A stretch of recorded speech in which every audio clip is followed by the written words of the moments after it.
Just want to explain the reason of our delay. We are just setting the 360 stream, but as you see, with the half success because it's black and white.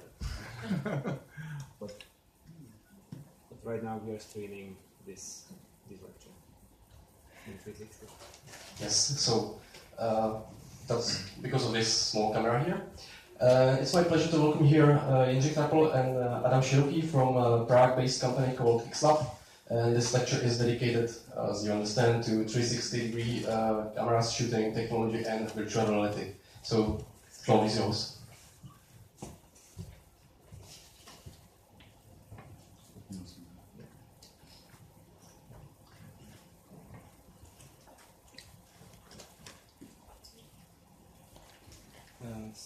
Hello, my name is Adam Široký. This is Jindřich, my colleague.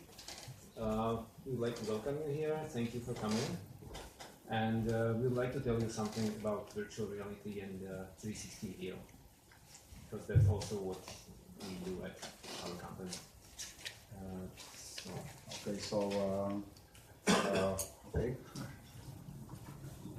So XLab is a technology company working already about 10 years in the area of real-time graphics and real-time environment.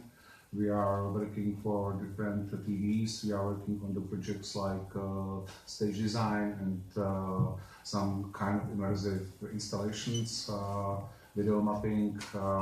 We are working on the projects with virtual TV studios. We are quite strong in development, and that's why we realized 2 years ago to dedicate the parts of our activities in the area of virtual reality and 360 video. And we started to develop our first projects in this area. So what is virtual reality? It's definitely not a new concept. I'm like the Prague patriot, and as a Prague patriot, maybe somebody of you knows, this is the Marodovo Panorama in Stromovka.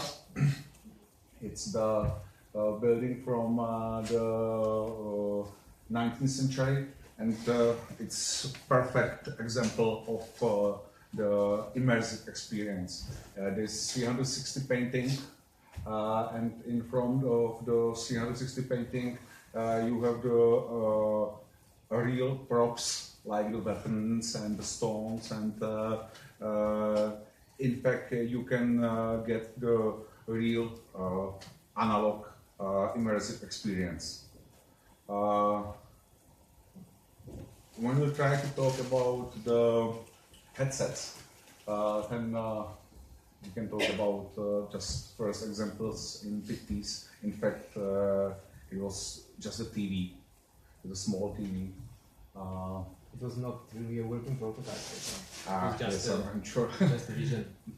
There was, and all these projects was like more scientific and more in the area of development. The first consumer products came at the beginning of 90s. It was just this Nintendo headset. One in the middle. Yes, and on the right side from your point of view, is the e-glasses. It's by the way the first device we developed something for. It wasn't a true immersive experience as well. You had like in front of your eyes the VGA, the small VGA monitors. So, but there was some kind of accelerometer and it was working. Yes, we can define that the new wave of the today's hype of virtual reality came at 2012 with the successful Kickstarter project Oculus. This new wave was enabled through the rapid evolution and accessibility of mobile phones and mobile phones technology like high resolution displays and gyroscope and accelerometers, and this enabled move this before scientist products to the consumers. Maybe something about Microsoft also. Google. Also very wisely developed this cardboard headset, which you probably know. This enables anybody who has a modern phone to have some virtual reality experience. Yes, and the Samsung came I think at the end of 2015 with the first all-in-one solution. That means that you had already some kind of comfortable VR shops in the headsets with coming together with these phones, and you have the chance to see how was the resolution in this area and how it should be operated. The 2016 year, it's next up. It was the big year for virtual reality devices because the HTC Vive came with the first room scale virtual reality. That means the virtual reality with the room scale sensors, and you have the possibility to move in virtual reality. Similar Oculus Rift is the new device and PlayStation VR. So this is the current status or the current situation with VR technology. There is a legitimate question if this is just a momentary hype or if it will persist. Some 7 years ago, there was a similarly big hype around 3D television, which is totally dead now. All of the big 3D TV manufacturers or TV manufacturers decided not to include 3D functionality in 2017 models. Yesterday, William at his lecture here was also talking about this, that VR probably will be the same. We think that VR has a little bit brighter future. The main difference is that VR gives you much better experience. It's an immersive environment which talks to all your senses, vision everywhere around you, the sound.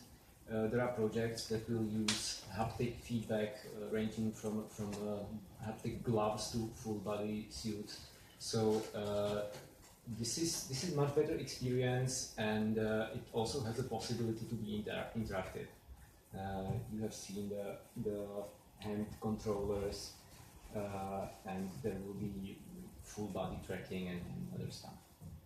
And so not only even with the mobile VR, are coming on the market, the headsets with the small trackers. That means that you can even with cheap headsets track your fingers and your hands. Yes.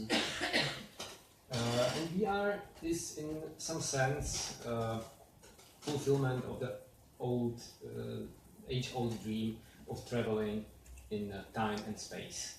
You can probably relate to these two images.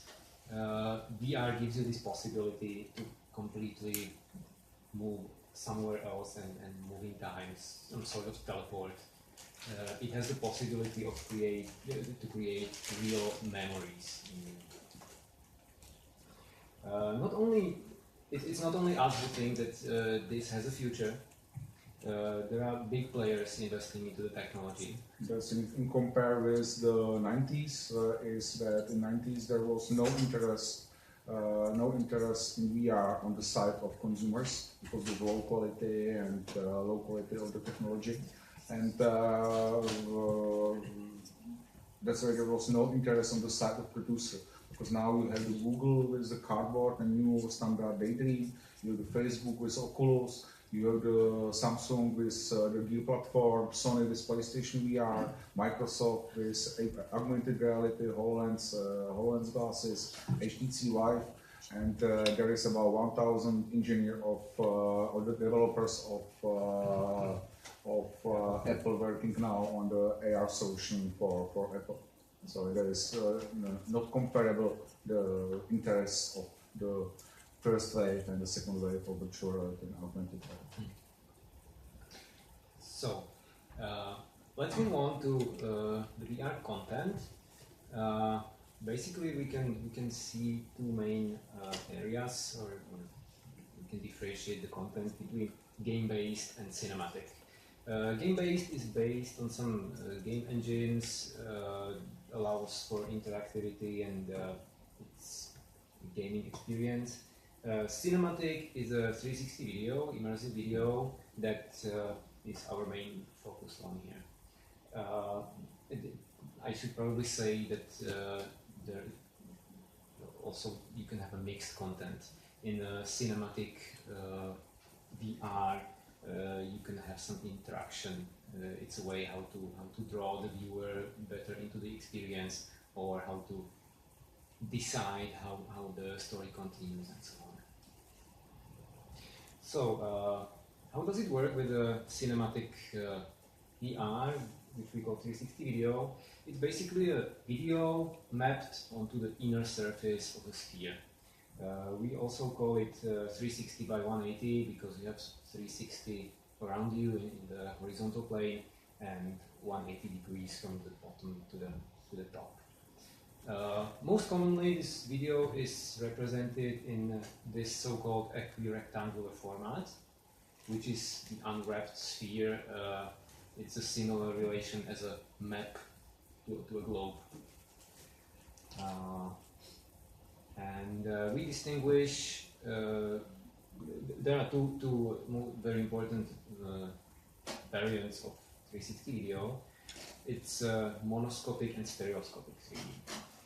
What I've shown you with the sphere, that is monoscopic video. So every pixel of the image is in the same distance from the viewer, and when you look around, you just see it. The disadvantage is that it's not real 3D. It's just a flat video in some distance from you, everywhere around. So when something comes closer to the camera, when you shoot, the object doesn't get bigger, it doesn't get closer to the viewer, it just gets bigger on the image. So stereoscopic 3D works on the principle of parallax and on the principle of making a separate version of the video for your left and for your right eye. That way, the brain connects this information and creates a sense of depth. So then the object can really get closer to you. So 3D stereoscopic 360 video is definitely what we are aiming for here, for better experience and for better immersion. That on the right bottom, what you see is the most usual representation, which is called over-under format, where the images for the left and right eye are just placed above each other. So, how to create 360 content? The workflow is you have to record it with some camera. Then there is one point which is called stitching, which was not in the usual process of 2D video. Stitching means connecting or joining the image from multiple cameras into one image that is then projected. Editing and post-processing, that is pretty clear. Presentation, that means how the 360 content is viewed. There are more ways we will see each of these points in a detail.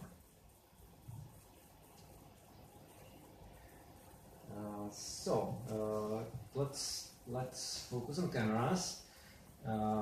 This is the first type of cameras. It's the fisheye. It's very simple from the technological point of view. It's just two lenses on the opposite side of each other. For example, this is a very simple 360 camera which has two lenses. We call it theta. That is also a fisheye camera which is doing the live stream. This one on the picture is Samsung Gear 360 consumer camera, very accessible, costs $500. So everybody who wants to start shooting 360 can do it very easily. This is a consumer category, so the quality is good for your family videos and for some fun stuff. But for better content, what is usually used is a panoptic camera, which is a set of multiple cameras arranged in a sphere. It's better resolution. On the other side, there is the problem with stitching, and in fact, you don't have the chance to use the whole resolution you can get from the stitched 4 or 6 G Pro, because the resolution of the headsets is still very low. But yes, we'll talk about it. Stitching. This is a quite famous rig directly from GoPro. It's called Omni. For example, it's used by the BBC Lab for their 360 content. This is it here? the blue, yes, Yes, this is another rig. rig made It's maybe from because it's already 3D ready. 3D ready rig. It's for, I think, for 10 or 12, 10 cameras. 10 cameras. It's for 12 cameras. Yes, for 12 cameras, and it's for 360 in 3D. Yes, for the stereoscopic content. This is made by some third-party company. The problem with GoPros might be synchronization, because normally they don't support anything like that, and when you're shooting with multiple cameras, you really want to have it synchronized. If you buy this directly from GoPro, they will give you a special firmware for the cameras that is able to synchronize.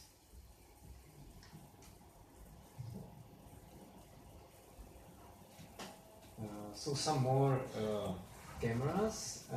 The first one, Facebook Surround 360, also uses quite a lot of cameras around. It's stereoscopic, and interesting is that this design is completely open. You can go to their website, see precisely what hardware they're using, what software they are using. So they are developing this openly. But anyway, the cost of the camera is like, even for doing yourself is about $10,000 on the end. And the second camera is again the consumer product, but very interesting one. Is the ViewScan, and it's the first consumer 360 CD camera.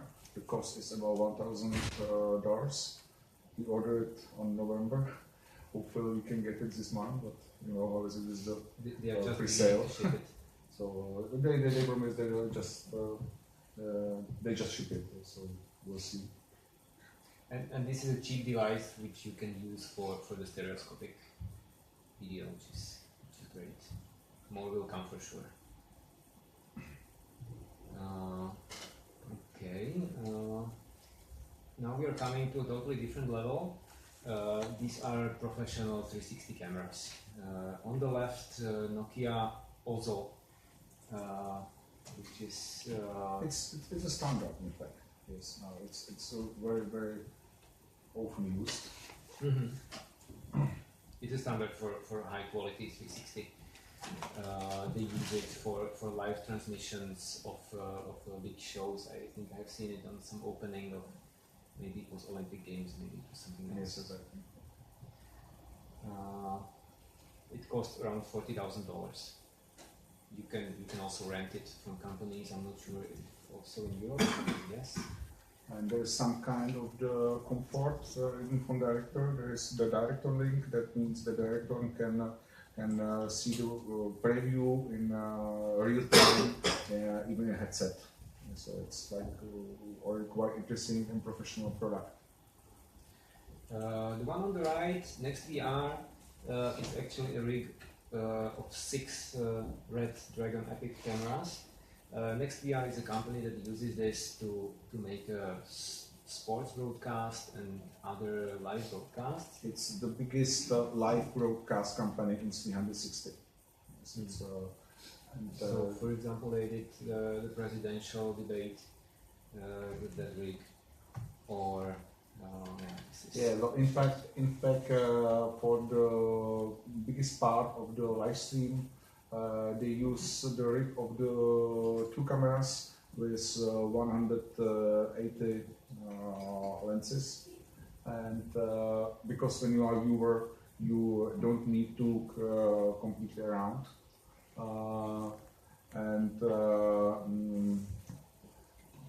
on the end, the quality is that the person in front of you are too small, so it's like the problem of fisheye camera they used for the, let's say, cheaper broadcast. But as it was mentioned on the picture before, they use really the professional rig with I think 8 arithmetics. Yeah, 6 or 8. So this is probably the best what currently exists in cameras. There is also some experimental stuff.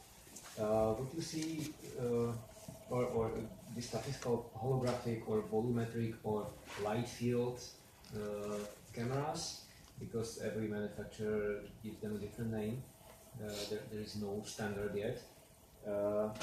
The important point about these cameras is that they give you the possibility to move around the scene. So it's not just rotation, left, right, up, down. It's also a limited movements. So you can, when you move, you can literally see behind the corner. The one on the left is Litro. It's called Litro Emerge camera. It has a field of small lenses and small sensors and creates a sort of holographic image. The one on the right is HyperVR, which again uses red cameras, a lot of them, and the thing on the right top of the rig is a radar or laser radar that actually scans the space around the camera in 3D, and this works on the principle that the radar creates a 3D model of the space, and then the textures captured by the cameras are mapped onto it. So this allows the possibility of movement in the space, So these cameras give you 6 degrees of freedom in the terminology. This is of course very complicated in post-processing. Imagine how much data you have from 10 red cameras, and then you need to stitch it and process. So it will take some time until this is widespread.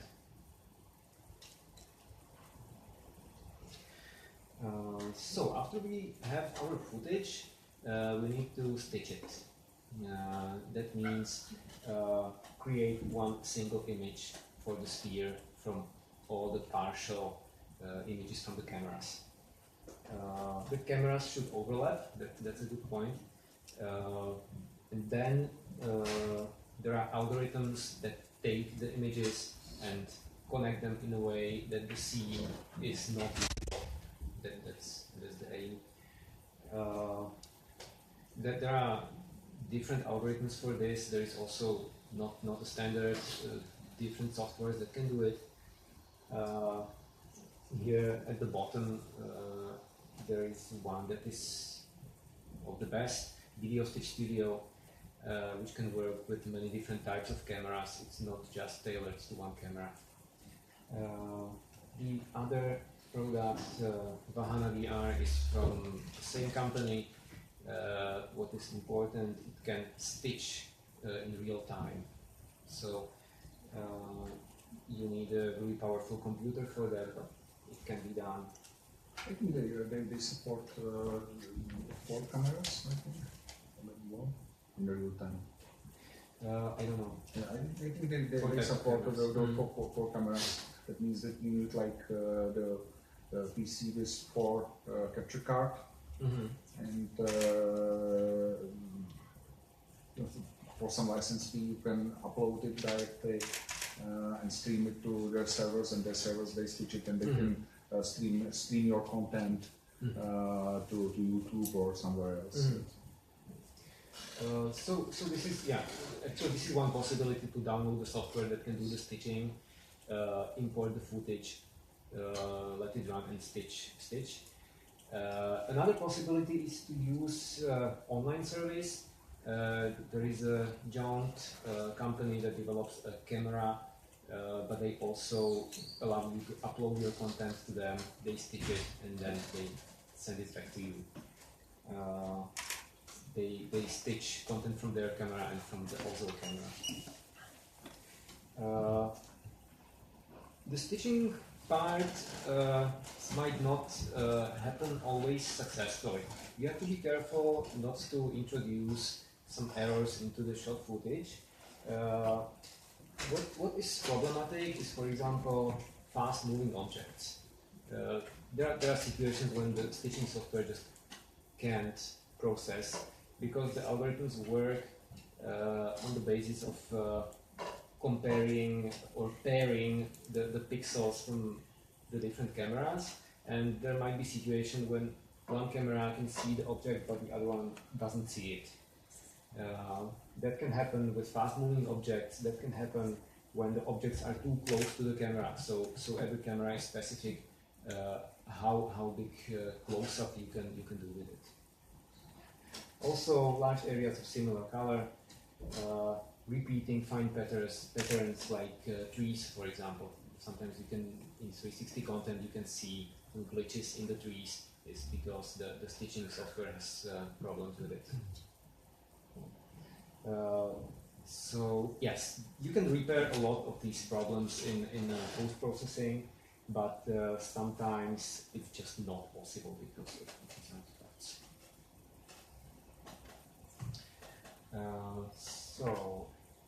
So we have stitched content. We have the equirectangular video. Now you need to edit it somehow and post-process.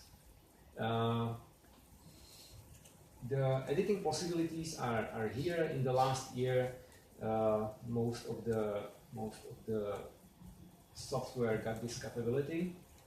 For example, Adobe Suite can work with it very well.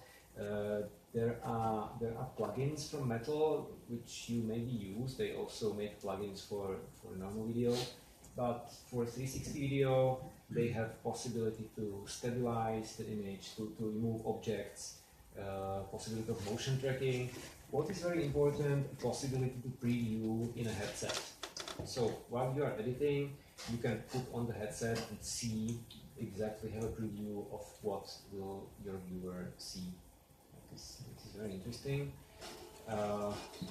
Mocha VR is a package of plugins for Adobe and for Avid that does basically the same. Also Video Stitch Studio can do it. This screenshot or this photo that is there is a photo from a conference where Adobe were showcasing their technology for editing directly in the VR. So that guy on the left had a VR headset on and he was using the controllers to edit the video. It's called Project Clover. I think it happened in November, but the technology is still not released. It's just some prototype.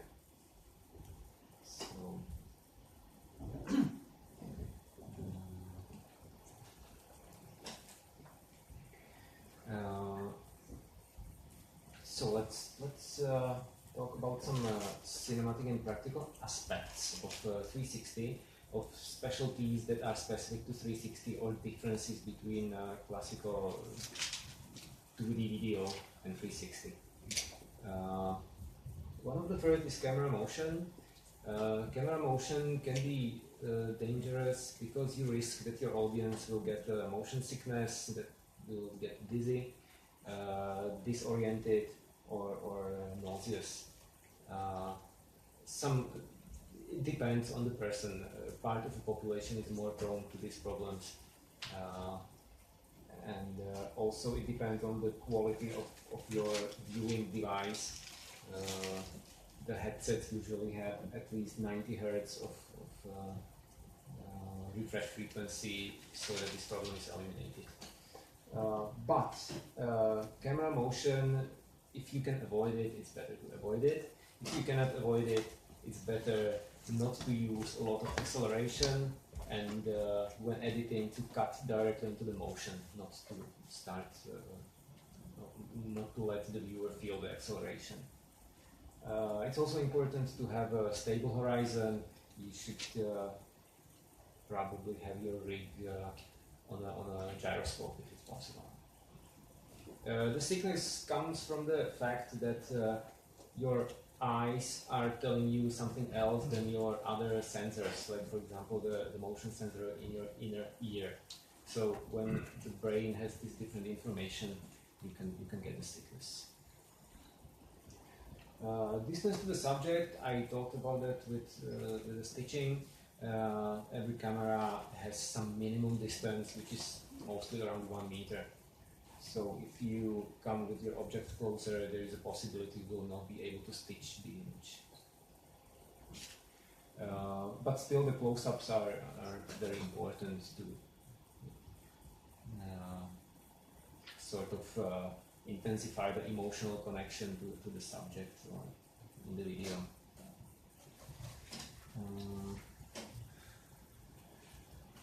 Rigging, that is also quite important.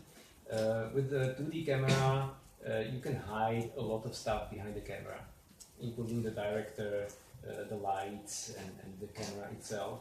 With 360, that's not really possible because the viewer can see everywhere. So even the tripod. Yes, if you look at the live stream, you will see the tripod down there.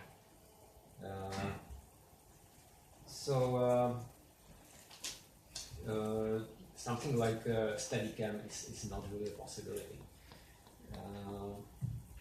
There are some possibilities. This is, for example, for the aerial footage. If you have a drone, if you're shooting with a drone, you can put the cameras outside of the drone, so the drone is not visible. There are also specialized dollies for 360. This is from the Motion Impossible company. Again, you will see something from the rig there, but if you are shooting, yeah, what you can do is cover the rig with some logo, for example. You can put the logo down. You can see it in a lot of the footage. There is also this nice rig, which puts the cameras outside of the person's head. That way you cannot see the head, but you can see the torso, which is actually quite a nice effect and makes you feel makes your feeling of immersion better. You can see the person inside the video.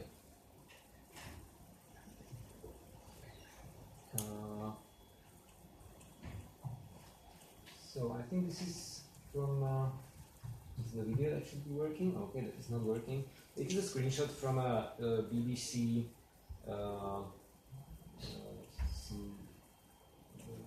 some video from the BBC Lab, BBC News, and you can find it online. There is visible camera, there is a visible sound person. For this kind of footage, it doesn't really matter. One other thing that you can use to hide the rig are so-called clean plates. Clean plates are photos of the environment. For example, you have a static camera, 360, you take a photo of the place when the camera was not there. So in post-process, you can put it there and replace the rig.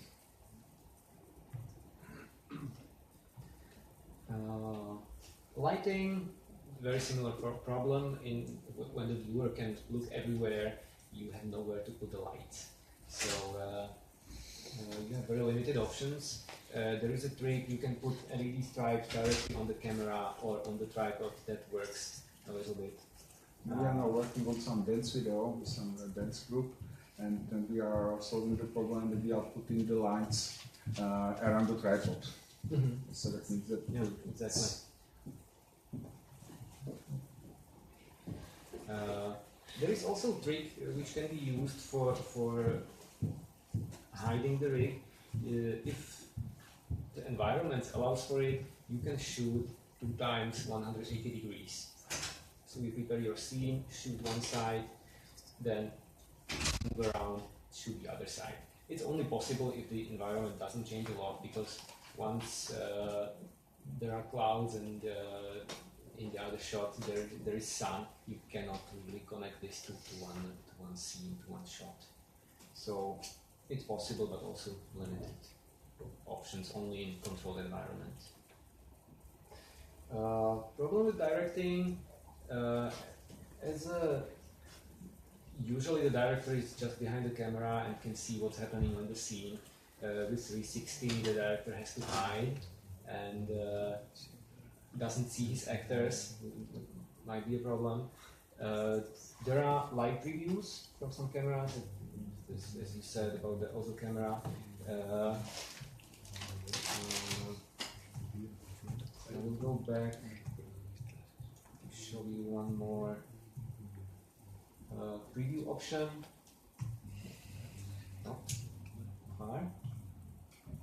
next one. No. Here. Yes.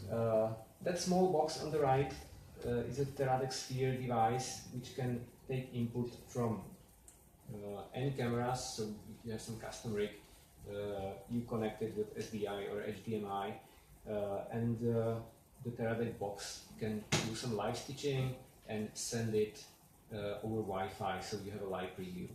This is one of the options for the director. So the director hiding behind the wall can have the preview on his tablet or phone.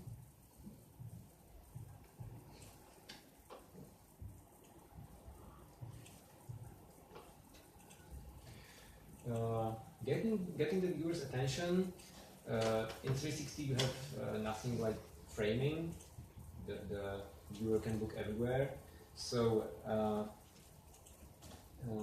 you want to be sure that the action that is happening at some point, the viewer can see it. There are several ways you can use light. You can use sound, for example, spatial sound, or some motion. Simply something, when something moves and it takes some time, there is a high probability that the viewer will just see it when looking around. And after the movement, the important action will happen. Interactivity, it's a possibility how to make the experience better. Very simple interactivity that can be done is, for example, waiting for the user to look in some direction. So if you are not just playing the content with a single player, but if you have a possibility to get the rotation of the headset, then you can wait for the action to happen. You can also let the user to decide his next step by letting him look in some direction and putting some control point or some point that will trigger next action. Sound is a very important aspect. This is a direct cut from the scene to scene talking about. When you want to even if it's not logic, can you make a direct cut of the other scene? I'm not sure what you mean exactly. So explain after on the example. Okay. Sound is also an important aspect. With the 360 video, the stereo sound, of course, is not enough. You have microphones that are spatial and that can record in many directions. And there are also tools that can take mono or stereoscopic sound and place it in the sphere that is the viewer's environment. I think Facebook makes such a tool which allows you to place sounds in a space and move them as with the timeline of your scene. So we are coming to the presentation part, how to present your 360 content to the viewers. There are basically two ways, with headset and without headset. Without headset, you all have seen it on YouTube. You open the video and you can use your mouse to pan around it. Facebook allows the same, Within allows the same, and some more video players, that will be more and more. You can also view such video on your phone if you have accelerometer. Depending on the rotation of your phone, you can see a different part of the 360 video. It's much more interesting with head-mounted display. The online players allow you to do this. For example, in YouTube, if you have the cardboard headset, you can switch YouTube into showing two images on the display of your phone for the left and for the right eye. Stereoscopic 3D video is also possible. There are other websites. So to the headset, you don't need a headset as well. It's just a nice toy, for example. Just the small glasses you can have in your pocket. Just open it and you put it on your headphones, and you can watch the 360 content like very easily. So it's quite. It's not as immersive. But it's not immersive, but yeah. On the other side, you are with your friends. You are not close in the box. Then other ways of presentation 360 content are applications for mobile phones, for example, for the Samsung Gear, and applications for the big headsets like HTC Vive and Oculus. So we build application, for example, in Unity, which is not really seen on the slide. Unity is basically a game engine, but it can be used to display other content. it's very often used as a 360 video player. So besides just playing the video, you can easily include interactivity to it and other features. DOVR is a player, a video player for mobile phones and also for Oculus.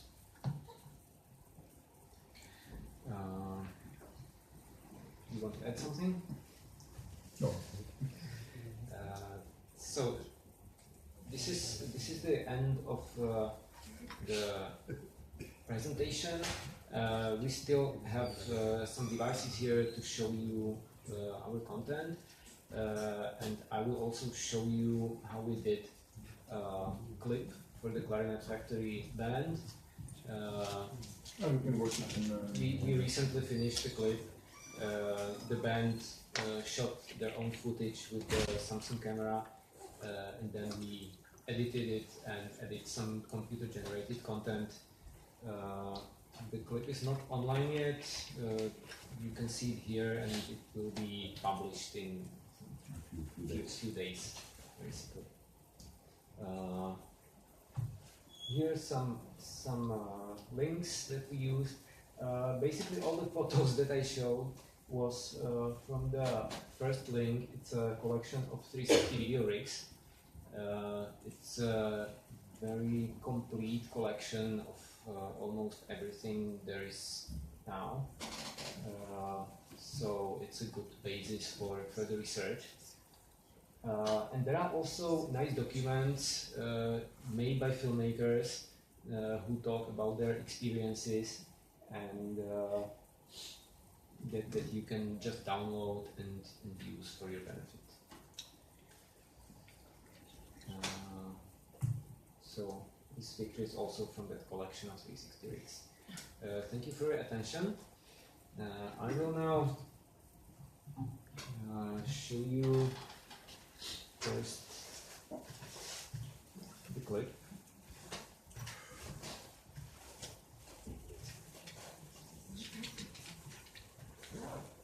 And then I have a project for this clip in my After Effects to show you details. I'm not sure if the sound is working.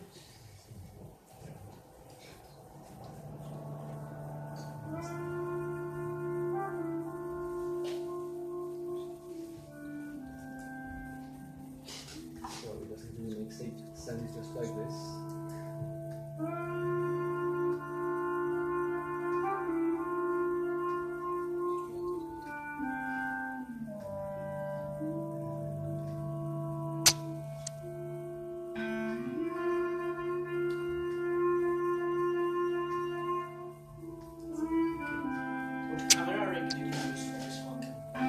It was just, in fact, it wasn't a rig. We just give to our friends the gear, everything. The small one. You can see some CG content on the top, on the sphere.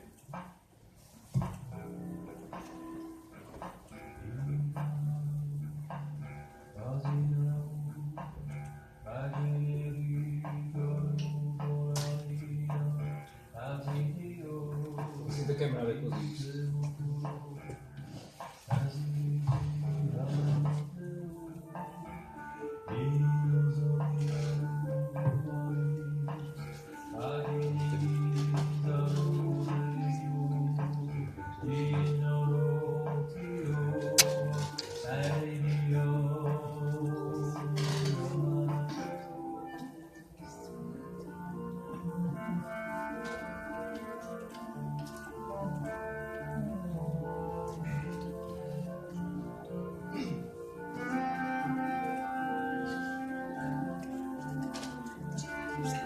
It's much better in the headset. So after we finish, come here and we have it prepared for the Samsung headset.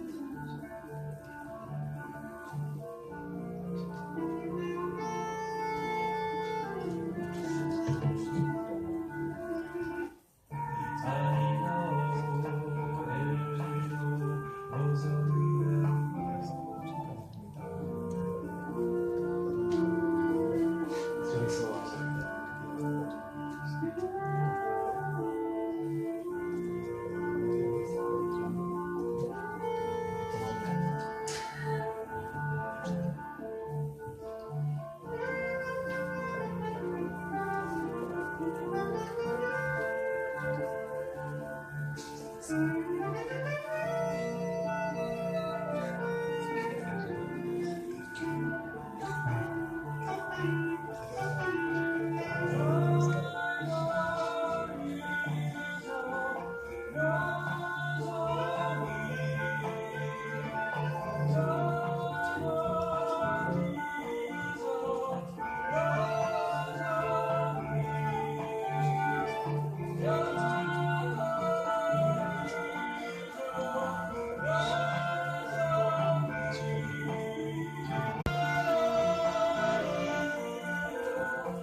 show you the project.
So this is it. There are several layers.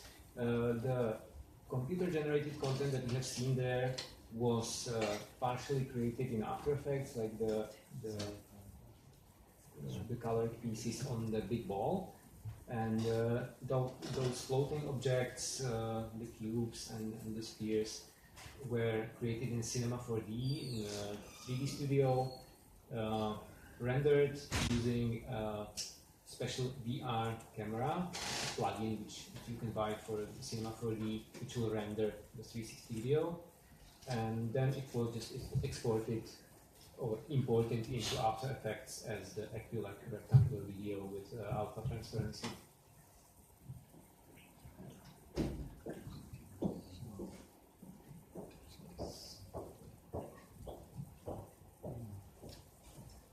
It's very slow here, I think, because of that live streaming camera software.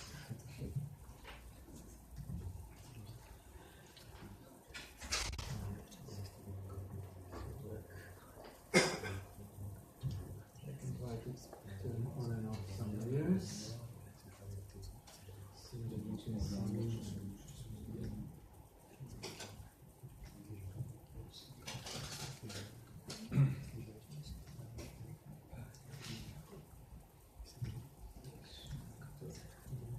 You can come here and take a closer look if you would like. And I think it's time for questions and answers if you have some. Any questions? I have a question. Maybe you talked about it, but I was wondering, what about like regular software players in for example, VLC, whatever I use and people use.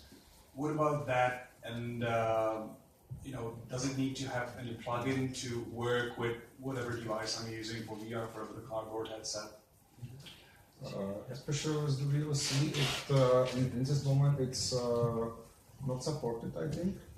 The VLC will show you this equirectangular image. Yes. For example, now we are developing some software for FabioFest for VR cinema. That means we want to run parallel on more devices in one moment. Synchronized video and in VR mode. And we thought that we put this for that VLC, but it wasn't possible because of the support, and that's why we are developing the player, especially for that. Yes. So for like a regular consumer or for wide consumership, every single user with any device, I mean the device for the presentation, needs to have their own software, needs to set up things. No, it's you have some kind of player. For sure, you have the Facebook and you have the YouTube. Yeah, sure. Besides that, it's supported. Yes. And there is a lot of VR players on your phones. So if you want to run in VR mode, the content, anyway you need some device. So that's why the biggest part of the players for 360 or VR video is for mobile devices. because you have the chance to put it Yeah. to the headset. There's a player into which you can load any video, monoscopic or stereoscopic, 360 or 180. The DOVR, I think, works this way very well. So these are two things. We are talking about the 360 support and VR support. It's a difference. Yeah. Because I think there is a lot of players, and I don't have the overview supporting the 360 movement. Yes, like with the mouse, something like this. But for the VR support, it's make not sense to make it on the desktop version. Because for the VR, for the bifocal it's necessary to have it here.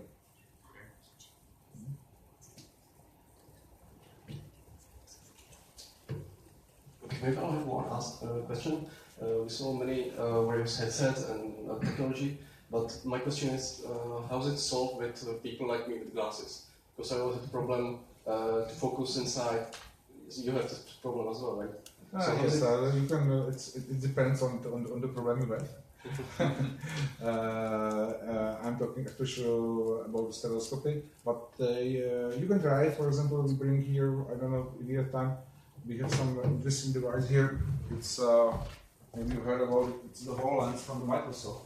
It's for the augmented reality, for the VR, and